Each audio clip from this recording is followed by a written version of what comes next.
Halo semua, Anda pernah kepikiran nggak sih gimana caranya kita bisa percaya sama riset yang isinya itu cerita dan pengalaman manusia, bukan sekedar angka-angka? Nah, hari ini kita bakal kupas tuntas soal itu.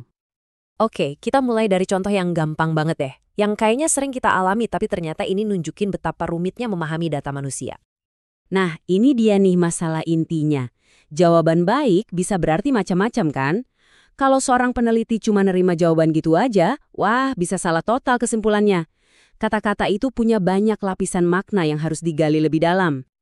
Terus pertanyaannya jadi begini.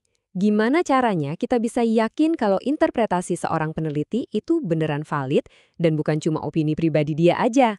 Yuk kita cari tahu bareng-bareng. Tapi sebelum kita ngomongin solusinya, kita harus samain persepsi dulu nih. Soalnya kata validitas itu artinya bisa beda banget di dunia cerita dan pengalaman dibandingin sama di dunia statistik. Gampangnya gini deh, riset kuantitatif itu mungkin ngitungin berapa banyak orang yang beli kopi. Tapi riset kualitatif itu gali lebih dalam. Kenapa sih mereka beli kopi itu? Apa ceritanya? Apa artinya kopi itu buat mereka? Tujuannya beda banget. Kalau di dunia angka-angka, ya, validitas itu seringnya dibuktiin pakai modal dan rumus statistik yang mungkin kelihatannya rumit kayak gini, buat cari pola yang seobjektif mungkin. Nah, beda banget sama data kualitatif. Kayak di studi tentang para ayah dari Haiti ini, kebenaran itu justru ditemuin lewat pemahaman konteks budaya, konflik personal, hal-hal yang nggak bakal bisa dimasukin ke rumus manapun. Nah, ini dia kata kuncinya. Jadi di riset kualitatif, kita nggak ngomongin validitas kayak di statistik, tapi kita ngomongin soal membangun trustworthiness atau keterpercayaan. Oke, sekarang kita lihat yuk, apa aja sih alat-alat yang dipakai peneliti buat bikin hasil riset mereka itu bisa dipercaya? Ada 4 strategi utama nih buat ngebangun keterpercayaan itu. Pertama, harus ada proses yang sistematis. Kedua, triangulasi data. Ini keren banget nanti kita bahas. Ketiga, minta masukan dari orang lain. Dan yang terakhir, keempat, peneliti harus sadar diri atau yang disebut refleksivitas. Kita bedah satu-satu ya. Penting banget nih buat dicatat, analisis kualitatif itu bukan asal nebak atau sekedar opini. Ada proses yang benar-benar ketat, terdokumentasi, dan metodis di baliknya. Biasanya prosesnya itu kayak gini. Teks wawancara itu dipecah-pecah jadi bagian kecil atau dikasih kode. Terus kode-kode yang mirip dikelompokin jadi tema besar. Kadang dibikin diagram juga buat lihat hubungannya.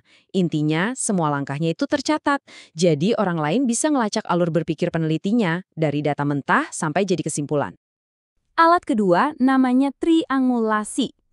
Coba bayangin deh, ini tuh kayak kerjaan detektif. Detektif yang jago kan nggak cuma percaya sama satu saksi mata aja kan? Dia pasti cari bukti dari berbagai sudut buat mastiin ceritanya itu beneran valid. Caranya gimana? Bisa dengan triangulasi data, yaitu pakai berbagai sumber, wawancara, observasi, dokumen, semuanya digabungin. Atau triangulasi peneliti, jadi ada beberapa orang yang analisis data yang sama, terus hasilnya dibandingin. Bisa juga pakai triangulasi teori, jadi datanya dilihat dari kacamata teori yang beda-beda.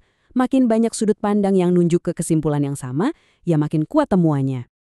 Oke, selain proses di dalam dapur penelitian, peneliti juga pakai juri dari luar buat ngetes interpretasi mereka dan mastiin semuanya bisa diandelin. Ini nunjukin kalau riset yang bagus itu nggak dikerjain sendirian di ruang hampa. Peneliti harus berani diuji. Caranya? Bisa lewat member checks, yaitu nanya langsung ke partisipan, bener nggak sih interpretasi saya tentang pengalaman kamu ini? Atau lewat peer debriefing, ngundang kolega buat jadi pengkritik yang bakal mempertanyakan semua metode dan kesimpulannya. Dan, jangan salah loh, kadang-kadang riset kualitatif juga pinjam sedikit senjata statistik. Kayak skor ini nih, dari sebuah studi tentang koran di Jerman. Angka ini nunjukin tingkat kesepakatan yang tinggi banget antara dua orang yang ngasih kode ke teks yang sama. Jadi interpretasinya nggak subjektif-subjektif amat. Nah, ini alat yang keempat, dan mungkin yang paling penting, refleksivitas. Ini buat jawab isu yang sering banget muncul soal objektivitas peneliti. Daripada pura-pura jadi robot yang super objektif, peneliti yang baik itu justru transparan. Mereka makuin, oke, saya punya latar belakang ini, saya punya asumsi ini, dan itu mungkin mempengaruhi cara saya melihat data. Justru keterbukaan inilah yang bikin risetnya jadi bisa dipercaya. Oke, sampai sini kita udah bahas cara memvalidasi sebuah interpretasi. Tapi gimana kalau tujuannya itu bukan buat nemuin satu-satunya kebenaran? Ada loh pemikiran yang lebih baru yang ngedorong ide ini lebih jauh lagi. Kutipan ini benar-benar bikin kita mikir ulang. Ini kayak ngajak kita buat mempertanyakan lagi, sebenarnya apa sih yang bisa kita sebut bukti? Apa itu pengetahuan? Dan apa itu penelitian? Ini yang disebut post-qualitative turn. Jadi, tujuannya itu bergeser. Bukan lagi buat motret satu realitas dengan sempurna, tapi justru buat ngejelajahin gimana realitas itu bisa punya banyak wajah. Bisa dibangun dan dipahami dengan cara yang beda-beda, bahkan kadang-kadang bertentangan. Intinya adalah merangkul kompleksitas, bukan menyederhanakannya. Oke, jadi dari semua obrolan kita tadi, apa sih yang bisa kita bawa pulang? Validitas dalam riset kualitatif itu, ya bukan sekedar skor atau centang di daftar periksa. Validitas itu adalah sebuah argumen yang meyakinkan, yang dibangun dari transparansi, proses yang teliti, kolaborasi, dan kesadaran diri si peneliti. Ini tentang nunjukin semua jeroan prosesnya, biar pembaca bisa ikutin dan percaya sama perjalanan dari sebuah cerita sampai jadi sebuah wawasan. Dan ini penting banget, terutama di zaman big data sekarang. Karena metode-metode inilah yang ngasih kita alat buat memahami pengalaman manusia yang rumit, yang kaya, yang penuh makna.